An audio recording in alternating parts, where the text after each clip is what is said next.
Hello MPPSC aspirant, स्वागत है आप सभी का अपने यूट्यूब चैनल एमपीपीएससी वाले में। So without wasting any time let's jump into the topic. Indian council act of 1861 के बाद हमारे पास जो इम्पोर्टेंट एक्ट आता है वो है Indian council act of 1892।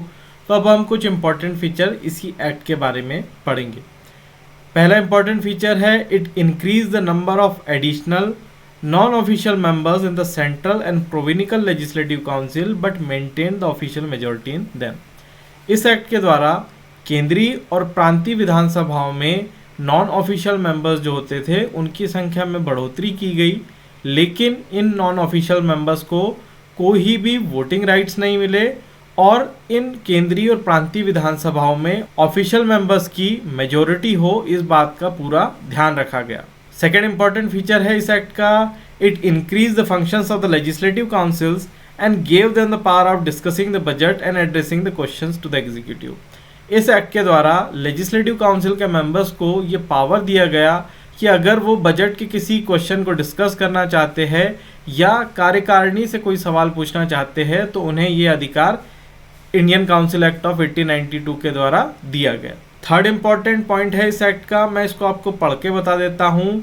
It provided for the nomination of some non official members of the central legislative council by the viceroy on the recommendation of provincial legislative council and Bengal chamber of commerce. Be that of the provincial legislative council by the governors on the recommendation of district board, municipalities, university, trade association, जमींदार and chamber. देखिए जी, एक important question जो इस act से बनता है कि भारत में अप्रत्यक्ष चुनाव प्रणाली किस एक्ट के द्वारा चालू हुई, तो वो एक्ट था इंडियन काउंसिल एक्ट ऑफ 1892। इस एक्ट के द्वारा नॉन ऑफिशियल मेंबर्स के नॉमिनेशन की प्रक्रिया चालू हुई। इलेक्शन की जगह वर्ड यूज़ किया गया नॉमिनेशन। कि किस प्रकार के लोग नॉमिनेट हो सकते थे ये भी कंडीशन दी गई थी। सेंट्रल लेजिस्लेटिव काउंसिल से ऐसे लोग नॉमिनेट हो सकते थे जिन्हें वॉइसरॉय नॉमिनेट करे, और वॉइसरॉय कैसे लोगों को नॉमिनेट करेगा, जिन लोगों की रिकमेंडेशन आएगी प्रोविनिकल लेजिस्लेटिव काउंसिल और बंगाल चैम्बर ऑफ कॉमर्स से। यानी कि ऐसे लोगों का नॉमिनेशन वॉइसरॉय कर सकता है जिन लोगों के नाम प्रोविनिकल लेजिस्लेटिव काउंसिल और Bengal chamber of commerce recommend करे। इसी तरह नॉमिनेशन की कैटेगरी में दूसरी कैटेगरी थी प्रोविनिकल लेजिस्लेटिव काउंसिल से ऐसे लोग नॉमिनेट हो सकते हैं जिन्हें गवर्नर नॉमिनेट करे, और गवर्नर किन लोगों को नॉमिनेट करेगा, ऐसे लोग को जिनका रिकमेंडेशन डिस्ट्रिक्ट बोर्ड करे, म्यूनिसिपैलिटीज़ करे, यूनिवर्सिटीज़ करे, ट्रेड एसोसिएशन करे और जमींदार करे। तो इस तरह भारत में अप्रत्यक्ष चुनाव प्रणाली की शुरुआत हुई।